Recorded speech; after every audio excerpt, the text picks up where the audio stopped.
Howdy folks, hope you're all having a great Tuesday, and welcome back to World of Warships with Rear Admiral Jingles, where today we join the Cool Kids 20 in a Tier 10 domination battle here on the Faroe Islands map. There is, unfortunately, both a carrier and a submarine on each team, but they're only Tier 8, although that's never really made a huge amount of difference when it comes to dealing with carriers and submarines, but hey, we'll take what we can get.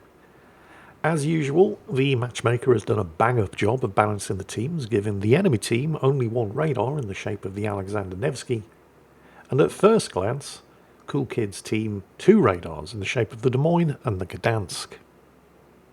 But the team actually have 3 radars, because the Cool Kids is that most rare and mythical of beasts, the radar Minotaur.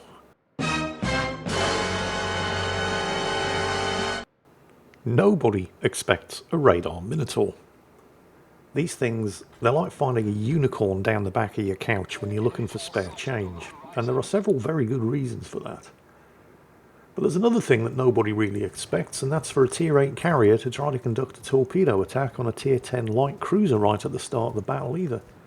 And although the Minotaur doesn't get the defensive anti-aircraft fire consumable, which is basically useless anyway, the fact that all 10 of its 152mm guns are dual purpose and also act as anti-aircraft guns means that it does have a fairly spicy anti-aircraft defense rating, although don't be fooled.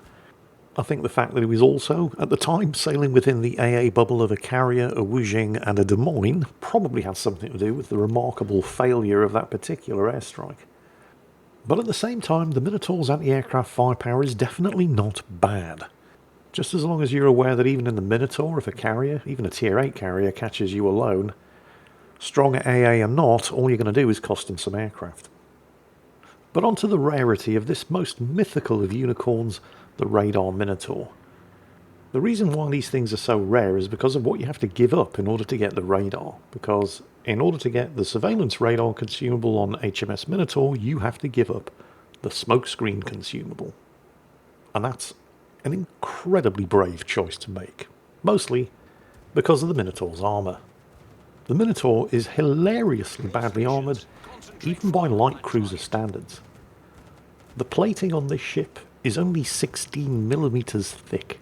Now, just to put that into perspective for you, there are Tier 8, 9 and 10 destroyers that have thicker armour plating than this. And I'm not talking about especially well armoured Tier 8, 9 or 10 destroyers, like for example the Russian Tier 10, the Khabarovsk. No. Every Tier 8, 9 and 10 destroyer has a default of 19mm of armour plating, 3mm more than the Minotaur's 16. But what the Minotaur has, that none of those destroyers have, is a citadel that can be bitch-slapped into the middle of the next week by, well, not necessarily large caliber armour piercing, but armour piercing of any description. And with armour that bad, she takes a ton of damage from high explosive as well. But hang on a minute, Jingles, because we've seen other very, very badly armoured Tier 10 light cruisers, yes, Smolensk, we're looking at you, that are functionally immune to large caliber armour piercing because they just overpenetrate. Yes. Unfortunately, yeah, we're not Russian. And the Minotaur is just wide enough to arm the fuses of those 16-inch armour-piercing shells and ensure that they detonate inside the citadel, whereas the Smolensk is not. And it's this combination of factors which explains why it's so incredibly rare to see a Minotaur captain who's brave enough to take the radar rather than the smokescreen, because when the Minotaur gets shot at, this happens. So, a fairly disastrous start for the Cool Kids, as he gets slapped first by a 16-inch armour-piercing salvo from the Baiji, followed up by a high-explosive salvo from the Conqueror. Fortunately, there is some concealment that he can make use of here. Well, I say concealment, because he is still being spotted, which has to mean that the smokescreen over there, which I believe concealed a Benham, there goes the radar from the Gdansk on the team, and sure enough, yep, there's the Benham. Left the safety of the smokescreen in order to spot. And we've seen in videos in, well, I think it was last week actually, just how insanely dangerous a Benham can be, even if it's 100% alone defending a flank. And that Benham is not 100% alone. The Benham was only spotted for a few seconds, which I think is why Cool Kids didn't immediately switch fire to him, but then the friendly submarine noses in and surface spots him. Unfortunately, the team have just suffered their first casualty, with the enemy Shikaku, the Tier 8 carrier, taking care of the Gdansk, the Tier 10 radar destroyer. Although, to be fair, the destroyer had already taken a torpedo hit from the Benham. Things then get immediately worse as the team loses their second destroyer, with the Z-42 being taken out by the Alexander Nevsky. The Benham has managed to disengage and stealth up again, presumably by scaring the submarine into diving by taking a couple of pot shots at him, and still remains a powerful threat over there on the western flank. The Minotaur is basically the poster child for the glass cannon. It's extremely powerful but also extremely fragile, and as an extremely powerful Tier 10 light cruiser, the Cool Kids really does need to get back into this fight, because he's not doing anybody any good by simply cowering behind this island, staying safe from the guns of the Conqueror and the Baiji. He's going to have to start doing something. Well, continue doing something. It's not like he hasn't already started. You know what I mean. Extremely conscious of the fact that he has no smokescreen, and if he gets spotted coming around the corner of this island, he could be in a lot of trouble. He pokes out from around the safety of the island, nosing into the as yet uncontested cap circle here at Bravo. And he hasn't been spotted yet, but now he is. There goes the radar. Not one, but two extremely dangerous gunboat destroyers, the Russian Khabarovsk and the Japanese Harugumo. The Khabarovsk, if he'd been firing 130mm armor piercing, could have absolutely ruined the Cool Kids, but he's firing high explosive. The Harugumo isn't firing anything. The Bungo over there, however, yeah, that really hurt. But there's nothing he can do about this because he doesn't have a smokescreen. The Harugumo is still not shooting at him, which has to mean there are torpedoes on the way, which is a bizarre choice to make. Not just because he can easily duck behind this island and avoid any torpedoes, but the Minotaur also has hydro. And the Harugumo's high explosive, now that he is actually firing it, with up to 38mm of penetration, because Japanese 100mm guns can do that for some bizarre reason, could have wreaked absolute havoc if he'd started firing them earlier. Come on, don't let him get away. Yeah, he's got him. So, narrow escape. If the Khabarovsk had been firing armor piercing, and if the Harugumo had used its guns, its strongest features, rather than trying to get a torpedo kill, he could have been in a lot of trouble there. I mean, he didn't exactly get away scot-free either. Oh, and here comes the Shikaku again. But, yep, he's good. Well, he's not exactly good. I mean, he's down to 14,000 health, but he's gotten 2 kills. His team's only kills thus far, and while he has been forced out of that central cap, the S-189 on the team, one of the submarines, has taken the heavy lifting duties over there, allowing him to rain some death and destruction down on the Conqueror as it nosed around the corner while remaining undetected. He's going to have to wait a bit before he can start to heal up, but there's not a huge amount of health that he can heal up, so he's going to have to be extremely careful about getting spotted and shot at from here on in, especially if any battleships start to take an active interest in his welfare. At the same time, though, he can't afford to sit here taking it easy, because while the S-189 has flipped that cap, the enemy team are more than 100 points ahead, and pretty soon they're going to be 200 points ahead because they control 2 of the cap circles. He's got a good spot here, though. This is pretty much the gold standard for Minotaur positioning. I mean, it's not 100% perfect, but he's not able to get all of the guns firing at the same time over that saddle in the island. Some of them are clipping the island, and he's trying to get that perfect spot. But he is able to get most of the guns shooting and causing all kinds of problems for the Conqueror over there. And he's doing it without getting detected, although it looks like he's getting a bit concerned about where that Benham went to.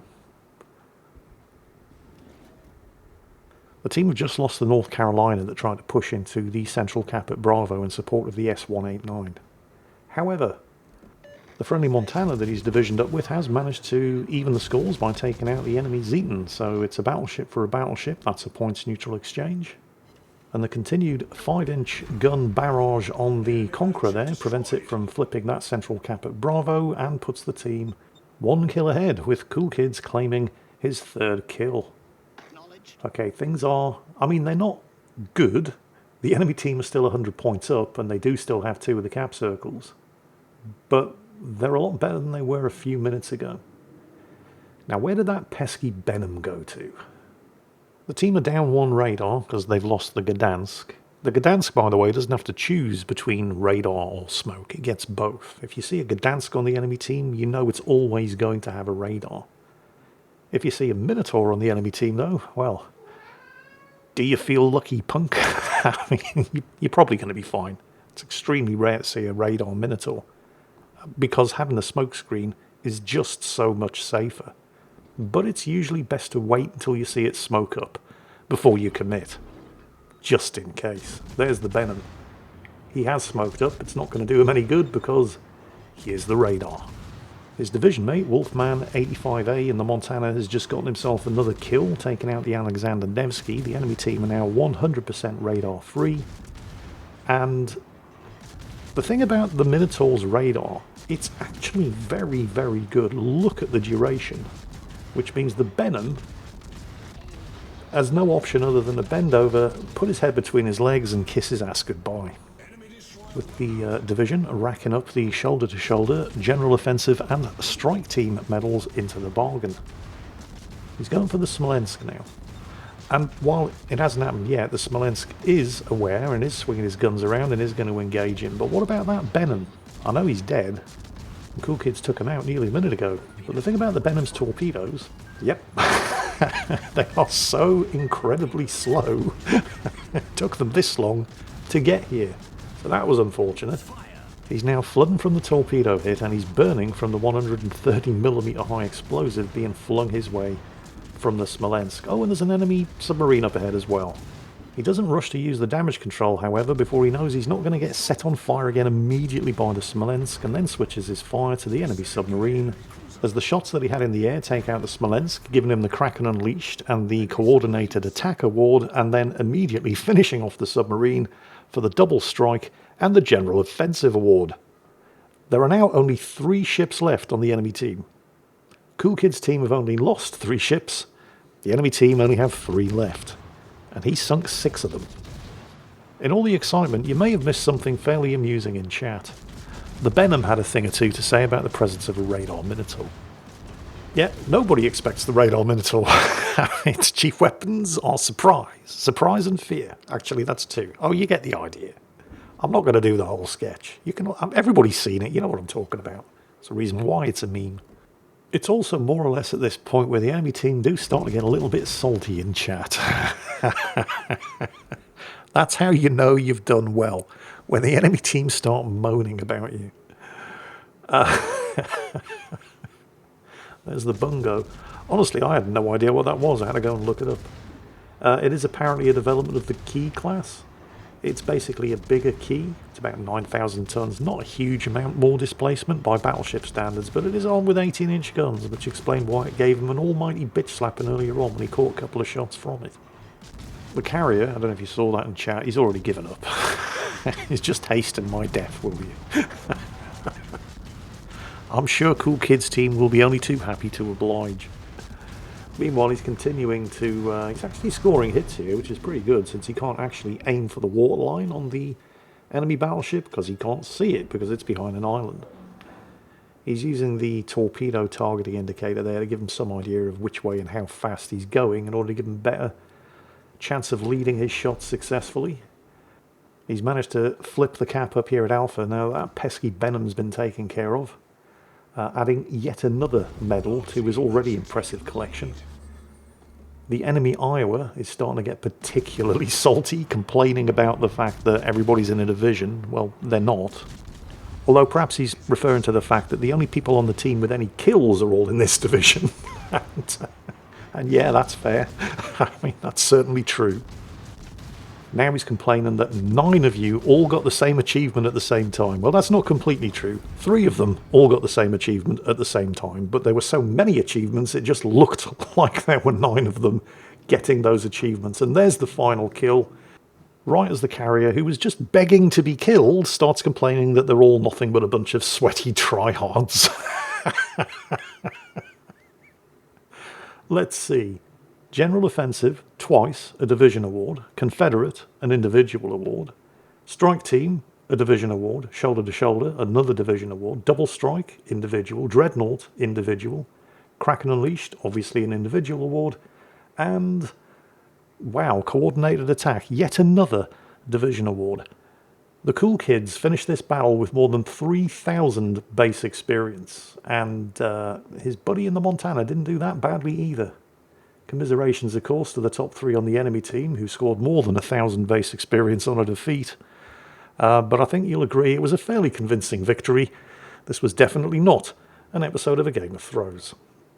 The Cool Kids 20, 7 kills, 156,000 damage, and a list of achievements as long as your arm. Nobody expects the Radar Minotaur. Hope you enjoyed it, and as always, take care, and I'll catch you next time.